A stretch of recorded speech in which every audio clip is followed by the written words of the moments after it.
Hello प्यारे विद्यार्थियों, अनंता computer classes में आपका एक बार फिर से स्वागत है।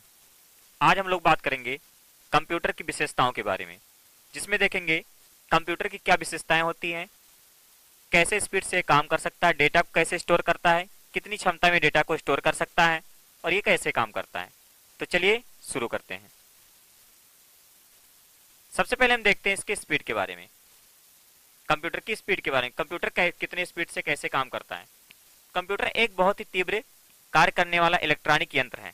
बहुत ही तीव्र मतलब इसकी स्पीड जो होती है बहुत तेज होती है, जो किसी भी निर्देश को पल भर में क्रियान्वित कर सकता है। जो किसी भी निर्देश को पल भर में क्रियान्वित कर सकता है, किसी दिए गए इनपुट को बहुत ही कम समय में कर सकता है, या एक सेकंड से भी कम समय में लाखों गणनाओं का संचालन कर सकता है। देख सकते हैं आप, यह बहुत ही कम समय में लाखों गणनाओं का संचालन कर सकता है, जबकि एक आदमी को किसी कार्य को करने में घंटों लग सकते हैं, लेकिन कंप्यूटर जो है उसी काम को बहुत ही कम समय में बहुत ही सरलता से कर सकता है।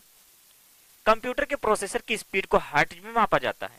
जो कंप्यूटर का प्रोसेसर होता है इसकी स्पीड को हर्ट्ज में मापते हैं। इसको HZ से चिन्हित किया जाता है, इंडिकेट किया जाता है। जो प्रोसेसर द्वारा एक सेकंड में प्रोसेस किए गए निर्देशों की संख्या के आधार पर मापा जाता है। इसकी जो स्पीड मापते हैं हर्ट्ज में, वो एक सेकंड में प्रोसेसर कितने निर्देशों का संचालन करता है उसी के आधार पर उसको मापा जाता है।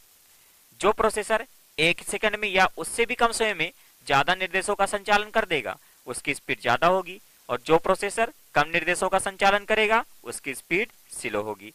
तो इसकी स्पीड हर्ट्ज में मापी जाती है और एक सेकंड में प्रोसेसर के द्वारा किए गए निर्देशों की संख्या के आधार पर मापी जाती है। तो इसके बाद हम देखते हैं अगले स्लाइड पे, शुद्धता, एक्यूरेसी। कंप्यूटर जो भी काम करता है शुद्ध करता है। देखिए, कंप्यूटर बिना कोई गलती किए सभी गणनाएं सही से पूरा कर सकता है। इसमें कोई भी गलती तभी आ सकती है जब उपयोगकर्ता द्वारा गलत इनपुट या निर्देश दिया गया हो, तभी इसमें कोई गलती आती है, या फिर कभी कभी वायरस के कारण भी त्रुटियां गलतियां आ जाती हैं। हम देखते हैं कि कभी कोई काम कर रहे होते हैं कंप्यूटर पर और गलती से कोई बटन क्लिक हो जाता है, तो गलती हमसे होती है ना कि कंप्यूटर से। और जो भी बटन क्लिक होता है या माउस से हम क्लिक करते हैं या बटन प्रेस करते हैं, अगर जो गलती हमसे हुई है तो गलती हमसे ही होती है, क्योंकि वो गलती कंप्यूटर नहीं करता है। जो भी हम क्लिक करते हैं उसके आधार पर वो काम कर देता है। या फिर कभी कभी वायरस के कारण भी इसमें गलतियां आ सकती हैं, लेकिन कंप्यूटर स्वयं किसी प्रकार कोई गलती नहीं करता है। फिर हम देखते हैं इसकी वर्जेटिलिटी।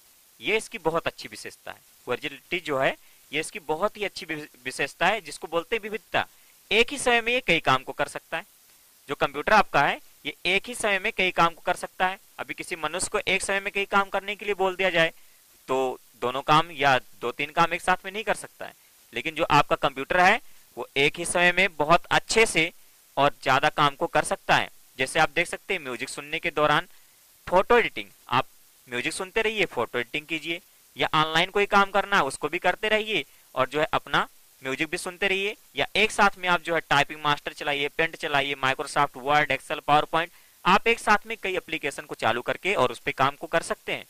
ये बहुत अच्छी विशेषता है, और जिससे क्या होता है कि हमारा काम सरल हो जाता है और आसानी से हम एक ही समय में कई काम को कर सकते हैं। इसके बाद हम देखते हैं डिलीगेंस। डिलीगेंस का मतलब होता है, यहाँ पे आप देख सकते हैं बताया गया इसमें, कंप्यूटर बिना थके किसी भी कार्य को लगातार अधिक समय तक कर सकता है। कंप्यूटर जो आपका है ये किसी भी कार्य को बिना थके लगातार कर सकता है और अधिक समय तक कर सकता है। जैसा हम लोग देखते हैं कि अगर जो कोई मनुष्य किसी काम को कर रहा है, लगातार वो कर रहा है, तो कुछ समय के बाद उसे थकावट महसूस होने लगती है, लेकिन कंप्यूटर बिना थके आपका किसी भी प्रकार के कार्य को कर सकता है। आप इसको निर्देश देते जाइए और इस पर काम करते जाइए, करते जाएगा आपका काम, और ये थकने वाला नहीं है। लंबे समय तक आपका काम करता रहेगा और लगातार करता रहेगा, चाहे एक ही प्रकार का काम हो या फिर अलग अलग प्रकार का काम हो, ये थकने वाला नहीं है।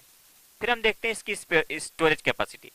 कंप्यूटर में डेटा स्टोर करने के लिए बड़ी मात्रा में मेमोरी होती है, जहां पे डेटा को या भंडारित करके रख सकता है। डेटा और सूचनाओं को दोनों को ये भंडारित करके रखता है, या किसी प्रकार कोई निर्देश दिए जाते हैं तो उसको भी ये भंडारित करके रखता है, उसको स्टोर करके रखता है। कंप्यूटर में सूचनाएं कम स्थान घेरती हैं। जो कंप्यूटर में सूचनाएं होती हैं, जो डेटा होता है वो बहुत कम ही स्थान घेरता है, वो बहुत ही कम स्थान घेरता है, अतः इसकी भंडारण क्षमता बहुत अधिक होती है। और एक बात बता दे रहे हैं आप लोगों को यहाँ पे कि जो कंप्यूटर आपका डेटा को स्टोर करता है वो 0 और 1 के रूप में स्टोर करता है। जो आपका कंप्यूटर डेटा स्टोर करता है वो 0 और 1 के रूप में स्टोर करता है, जिससे ये अधिक मात्रा में डेटा को स्टोर कर सकता है। 0 और 1 बाइनरी डिजिट कहलाते हैं। इसके बारे में आगे हम एक अलग वीडियो बनाएंगे जिसके बारे में आप लोगों को बताया जाएगा कि बाइनरी डिजिट क्या होते हैं और कंप्यूटर इन पर कैसे क्रियाएं करता है। तो हम लोगों ने देखा कंप्यूटर की विशेषताएं। कंप्यूटर की विशेषताएं बहुत अच्छी होती हैं। इसमें हम पासवर्ड भी लगा सकते हैं। इसके बाद बहुत सारी विशेषताएं जो आप लोगों को मैंने यहाँ पे बताया। इसके अतिरिक्त भी बहुत सारी विशेषताएं, जैसे पासवर्ड लगा करके आप अपने कंप्यूटर को सुरक्षित कर सकते हैं। कंप्यूटर की भी ये विशेषता है। फिर साथ में जो है हम इसमें किसी भी काम को करके उसको सेव करके रख सकते हैं, या फिर जो है अगर जो आप कोई काम करना चाहते हो उसको सुरक्षित करके रखना चाहते हैं, पासवर्ड लगा सकते हैं। उसको कहीं दूसरे स्थान पर सेव करना चाहते हैं, उसको सुरक्षित स्थान पर सेव कर सकते हैं। तो इस प्रकार से कंप्यूटर में बहुत सारी विशेषताएं हैं, जिसमें से आपको मैंने यहाँ पे 5 विशेषताओं के बारे में बताया जो हम लोग को जानना आवश्यक है। तो इसके बाद अगले वीडियो में हम लोग मिलेंगे और नई जानकारी के साथ। तब तक के लिए धन्यवाद। जय हिंद।